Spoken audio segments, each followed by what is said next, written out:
성경은 하나님 나라를 세우시는 하나님의 구속에 대한 계시이다. 4월 8일 수요일 구속사 말씀 함께 은혜를 나누겠습니다. 네, 어제 이어서 우리 에베소서 말씀 같이 보도록 하겠습니다. 어제는 우리가 이 에베소서 1장 3절부터 14절 말씀에 삼위 하나님, 성부 하나님께서 계획하시고 또 주관하시는 하나님의 역사 가운데 예수님께서 어떻게 성취하셨는지, 그리고 성령님의 인치심을 받아 우리가 하나님의 백성으로 살아간다라는 것을 함께 나눴는데요. 오늘도 동일한 말씀이지만 또 다른 관점으로 좀 접근을 해보려고 합니다. 찬송하리로다. 하나님 곧 우리 주 예수 그리스도의 아버지께서 그리스도 안에서 하늘에 속한 모든 신령한 복을 우리에게 주시되 곧 창세전에 그리스도 안에서 우리를 택하사 우리로 사랑 안에서 그 앞에 거룩하고 흠이 없게 하시려고 그 기쁘신 뜻대로 우리를 예정하사 예수 그리스도로 말미암아 자기의 아들들이 되게 하셨으니 이는 그가 사랑하시는 자 안에서 우리에게 거저 주시는 바 그의 영광을 찬송하게 하려는 것이라. 우리는 그리스도 안에서 그의 은혜의 풍성함을 따라 그의 피로 말미암아 속량 곧 죄사함을 받았느니라. 이는 그가 모든 지혜와 총명을 우리에게 넘치게 하사 그 뜻의 비밀을 우리에게 알리신 것이요 그의 기뻐하심을 따라 그리스도 안에서 때가 찬 경륜을 위하여 예정하신 것이니 하늘에 있는 것이나 땅에 있는 것이 다 그리스도 안에서 통일되게 하려 하심이라. 모든 일을 그의 뜻대로 그 뜻의 결정대로 일하시는 이의 계획을 따라 우리가 예정을 입어 그 안에서 기업이 되었으니 이는 우리가 그리스도 안에서 전부터 바라던 그의 영광의 찬송이 되게 하려 하심이라. 그 안에서 너희도 진리의 말씀 곧 너희의 구원의 복음을 듣고 그 안에서 또한 믿어 약속의 성령으로 인치심을 받았으니 이는 우리 기업의 보증이 되사 그 얻으신 것을 속량하시고 그의 영광을 찬송하게 하려 하심이라. 네, 우리가 각 시대의 시대에 따라서 하나님께서 구원의 역사를 이뤄 가시는 것을 보았습니다. 또 이제 신약 성경, 신약 시대의 이 새 시대를 함께 보기 전에 우리가 함께 개관을 다시 한번 보고 있는데요. 이 성경의 역사는 하나님 나라를 세우는 하나님의 구원 역사, 구속사이죠. 하나님의 구속사는 무엇을 목적으로 합니까? 바로 하나님 나라를 목적으로 하는 것입니다. 어떻게 보면 너무나 당연한 말씀 같지만 우리가 이 가장 기본적이고 중요한 사실, 성경의 모든 목적지와 종착역이 무엇인지 우리가 잊어버릴 때가 참 많이 있죠. 하나님은 창세전부터 하나님 나라를 세우고자 구원의 은혜를 베푸셨습니다. 오늘 우리가 읽었던 이 3절부터 6절 말씀에서 이 성부 하나님께서 우리를 향하신 그 하나님의 그 목적, 그것이 바로 하나님 나라라는 것이죠. 하나님 나라는 하나님의 백성을 다스리며 복주는 나라, 왕국을 가리키는 아주 중요한 개념입니다. 하나님 나라는 그 나라를 다스리시는 왕이신 하나님, 그리고 그 통치를 받는 백성이 있어서 그 왕과 백성으로 세워지는 것이죠. 물론 땅도 되게 중요하겠지만 이 모든 나라, 이 지구를 하나님께서 창조하셨기 때문에 어떻게 보면은 그 통치를 받는 백성들이 안식을 거하는 그곳이 바로 하나님 나라, 이 영토의 개념으로 우리가 이해할 수 있을 것 같습니다. 근데 우리가 하나님 나라의 백성이 되려면 거룩하고 흠이 없는 아들들이 되어야 되는 것이죠. 그래서 우리가 이 모든 신령한 복, 하나님께서 주시는 복이 되려면 이 5절에 하나님의 아들들, 자기의 아들들이 되어야 합니다. 그래서 성경은 이 아들의 개념을 또 굳이 얘기하는 것은 바로 이 상속받는 자, 이 상속받는 권리가 예전엔 다들 아들에게만 있었기 때문에 아들이라는 이 표현을 굳이 쓰는 것이죠. 지금으로 하면은 딸, 이제 여자들도 그 유업을 받을 수 있지만 이 고대의 이 아들들에게만 상속하는 그 개념으로 인해서 이 아들이라는 개념을 얘기하는 것입니다. 이 창세 전부터 진행되어 온 하나님의 구속사는 이 하나님 나라를 위한 것이죠. 그래서 하나님의 아들들은 우선 상속권과 관련된 표현입니다. 이것이 이제 신약 성경에도 많이 나오는데요. 계속 종종 나오는 것을 볼 수 있습니다. 이 로마서 8장 16절 17절에 성령이 친히 우리의 영과 더불어 우리가 하나님의 자녀인 것을 증언하시나니 자녀이면 또한 상속자 곧 하나님의 상속자요 그리스도와 함께한 상속자니 우리가 그와 함께 영광을 받기 위하여 고난도 함께 받아야 할 것이니라. 네, 여기서 우리가 자녀, 상속자의 개념을 얘기하죠. 우리가 예수 그리스도와 함께 상속받고 그 영광에 참여하는데 그러기 위해서는 또한 고난도 함께 받는 것이다. 라고 로마서 8장 말씀에서 하고 있고요. 히브리서 12장 28절 그러므로 우리가 흔들리지 않는 나라를 받았은즉 은혜를 받자. 이로 말미암아 경건함과 두려움으로 하나님을 기쁘시게 섬길지니 네, 흔들리지 않는 하나님 나라 흔들리지 않는 침대가 아닙니다. 하나님 나라를 우리가 받는 것입니다.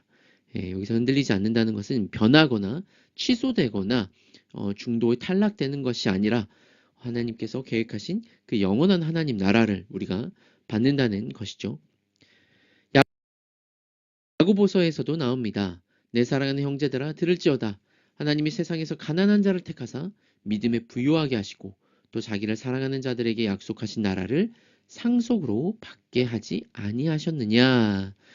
네. 우리가 세상에선 가난한 자 같지만 하나님 나라를 상속받는 자가 된 것이죠. 그래서 우리가 이 두려운 마음 또 경건한 마음을 가지고 또 하나님을 섬길 때 우리 마음 가운데 뭐가 넘칩니까?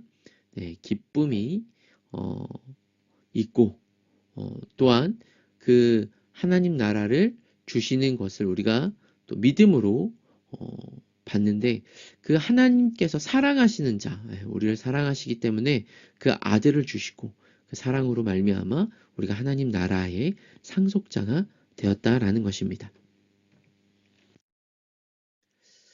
하나님은 그의 아들 예수 그리스도를 이 땅에 보내셔서 그의 피로 죄인을 거룩한 하나님의 백성으로 재창조하셨죠. 하나님은 예수 그리스도의 십자가 형벌대속적 죽음으로 하나님의 백성이 이 죄의 문제를 완전히 해결하셨습니다. 그냥 단순히 우리가 좀 괜찮은 사람, 죄를 짓지 않고 착하게 사는 그런 착한 컴플렉스 뭐 이런 존재로 된 것이 전부가 아니라 우리를 거룩한 백성으로 새롭게 만드신 것을 우리가 보는 것이죠. 그리고 하나님은 이때 예수 그리스도를 통해서 하나님이 이루시려는 하나님 나라의 경륜, 그 계시를 드러내셨습니다. 그것이 바로 만물이 통일되는 것인데요. 10절 말씀이 에베소서 1장 10절에 만물이 통일되게 하려 하십니다. 라고 말하고 있죠. 이것은 바로 예수 그리스도를 통한 하나님 나라의 건설을 의미합니다. 그래서 예수 그리스도는 공생애를 시작하면서 하나님 나라의 복음을 전하셨고요. 이 사도 바울도 하나님 나라의 복음을 전했습니다. 이 마가복음 1장 14절 15절에서도 예수님께서 이제 이 요한이 잡히신 후에 갈릴리에서 복음을 전파하시며 말씀하시죠. 때가 찼고 하나님 나라가 가까이 왔으니 회개하고 복음을 믿으라. 사도행전에서도 이 바울이 말합니다. 바울이 회당에 들어가 석 달 동안 담대히 하나님 나라에 대해서 강론하고요. 또 마지막 작별의 인사에서도 보라 내가 여러분 중에 왕래하여 하나님 나라를 전파하였으나 이제는 여러분이 내 얼굴을 다시 보지 못할 줄 아노라 라고 말하는 것을 볼 수가 있죠. 그리고 사도행전 마지막 28장에 바울이 온 이태를 자기 셋집에 머물면서 자기에게 오는 사람을 다 영접하고 하나님 나라를 전파하여 주 예수 그리스도에 관한 모든 것을 담대하게 거침없이 가르치는 것을 볼 수가 있습니다. 그러니까 예수님은 이제 내가 이 땅에 왔으니 하나님 나라가 다시금 새롭게 열렸다. 그 문이 열렸다라고 선포하시는 것이고요. 이 바울은 예수 그리스도로 말미암아 우리가 하나님 나라에 들어갈 수 있는 자격이 되었다. 그 영광스러운 상속자가 되었다라고 고백하고 있는 것입니다. 그리고 이 예수 십자가 복음을 믿고 먼저 바울을 비롯한 유대인들이 하나님 나라 곧 그 기업의 상속자가 되었을 뿐만 아니라 이제 십자가 복음, 하나님 나라의 복음은 온 세상에 전해졌고요. 그 복음을 듣고 믿는 사람은 성령의 인침과 보증으로 하나님 나라의 백성이 되었습니다.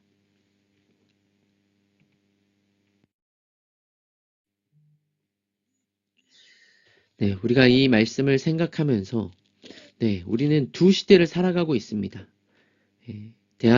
두 나라이죠. 대한민국과 하나님 나라. 비록 우리가 육체적으로는 대한민국 국민이지만 또 영적으로는 이 사탄의 나라에서 건진받아 하나님 나라의 백성이 되었죠. 하나님은 이미 이 구약 시대에도 예수 그리스도 안에서 하나님의 구원을 이루시려고 계획하셨고요. 또 우리가 구약을 읽을 때 또 예수 그리스도로 말미암아 어떻게 연결되고 회복되고 성취되는지 우리가 보았죠. 그리고 구약 말씀을 들을 때도 이 부분에 대해서 계속 생각을 해야 됩니다. 뿐만 아니라 예수 그리스도 안에서 하나님 나라를 성취하신 크신 뜻을 깨닫고 예수님을 통해 그 나라를 더욱 알아가고 누리며 살아갈 수 있도록 성령의 능력을 힘입어 살아가야 할 것입니다. 우리가 말씀을 오늘 생각하면서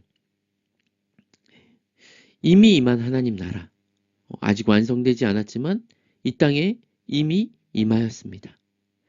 주님, 우리가 그 성령의 인치심과 보증으로 하나님 나라의 백성이 되었사오니 우리가 그것이 어느 누구도 끊을 수 없음을, 그리스도의 사랑에서 하나님 나라의 백성 된 것을 어떤 누구도 끊거나 취소할 수 없음을 오늘도 우리가 믿음으로 살아가게 하시고 또 그 나라의 백성으로 우리가 하나님이 주시는 부요함과 온전함과 안식의 복을 누리게 하여 주시옵소서. 세상에 돈이 많아야, 명예가 많고 이룬 것이 많아야 행복한 것이 아니라 우리가 예수 그리스도 안에 있음을, 그리하여 우리가 종과 같이 아무것도 없을지라도 이미 그리스도 안에서 자족하며 행복할 수 있는 자임을 알게 하시고 또 그것으로 오늘 하루 맡겨주신 것을 잘 감당하며 기쁨으로 이 하루를 살아가게 해달라고 이 시간 함께 기도하겠습니다.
우리 가운데 참된 하나님 나라를 회복하시고 그 나라의 백성이 되게 하신 주님 감사합니다. 우리가 결코 흔들리지 않는 하나님 나라, 영원하고도 또 우리가 그 안에서 참된 안식과 복을 누릴 수 있는 그 나라의 백성이 되었사오니 주님, 이미 이 땅에서 우리가 교회로 말미암아 그 나라를 받아 누리며 살아가게 하시고 그것을 믿으며 이 땅에서 주님 주님 주신 은혜로 살아가는 삶이 되게 하여 주시옵소서. 성령님이 우리의 기업의 보증이십니다.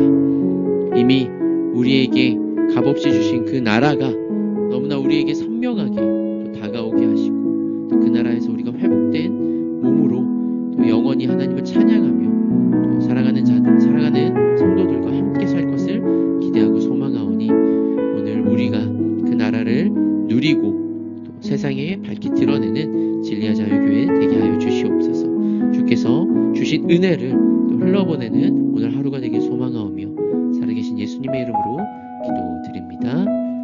아멘. 오늘도 은혜의 통로가 되는 삶을 살기를 축복합니다.